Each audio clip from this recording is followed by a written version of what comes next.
Paano niyo po nalaman na nakauwi na po si Mrs. galing sa abroad? Nung April 24, doon sa Batangas po siya umuwi, hindi umuwi sa amin. Paano niyo po nalaman nung April 24 po siya umuwi sa Batangas? Tumawag po siya sa amin ng mga anak niya. Saan bansa po siya galing? Saudi po. Hindi niyo po siya siningil na, oy, bakit nandiyan ka sa Batangas? Saan ho ba kayong nakatira ngayon? Sa Tuguegarao po kami.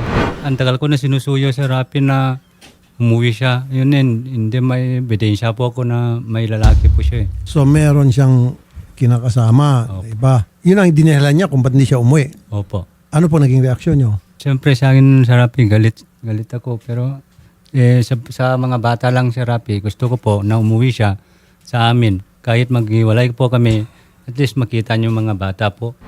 Mapapanood to for sure ng mama mo. Gusto mo manawagan sa mama mo? Opo, umuwi ka na po dito para sa mga kapatid ko. Naiyak si Boy. Ilan taon ka na, Boy? 13 po. 13. Nag-aaral ka? Opo, Okay. Kumusta naman mga grades mo? okay lang po. May kapatid po siya. Ilan taon po yung kapatid niya? 8 years old pati 5 years old po. Tatlo. Tatlo po. Nasabi po ba ng mama niya kung sino po yung kanyang inuwian sa Batangas? Hindi pa kilala sa Rapi eh. Pati si mama niya eh, hindi niya pinapakinggan, pati yung father niya. Patricia, sana umuwi ka sa mga bata. Kasi kawawa yung mga bata, hindi na ako makatrabaho dahil dito eh. Umuwi ka na para maalagaan mo sila. Kahit anong suyo ko sa kanya, ayaw niya. Kung pipilitin mo na ayaw na, Oo, sir.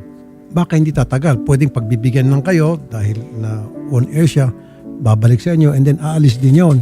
Sana siya yung kusang pupunta at mag-sorry at alang-alang sa mga bata, bubuuin ulit yung pamilya niyo. Pero sa the way I see it, iba na ang mindset niya, sir. Hindi na po sa pamilya niya, para meron siyang bagong buhay. Ini-enjoy sa ngayon. Sabi niya kay mama niya, na-chat sa kanya na uwi sa 5 po, sa Tuguegarao. For good, uwi na. Hindi ko alam si Rapi kung uwi o hindi na naman. Namimiss mo ba yung nanay mo? Pero nasa Batangas siya, nakausap mo siya. Opo, Anong sabi niya sa iyo? wala po. Kinakamusta niya po yung mga kapatid ko. Ikaw, kinumusta ka niya. Opo, Kinumusta mo rin siya. opo. Tinanong mo siya kung bakit hindi pa siya umuwi. Pinapakay mo. Anong sabi niya? Wala po, nagtatrabaho po. Ganun niya. Nagtatrabaho sa... Hindi ko alam kung saan po siya nagtatrabaho.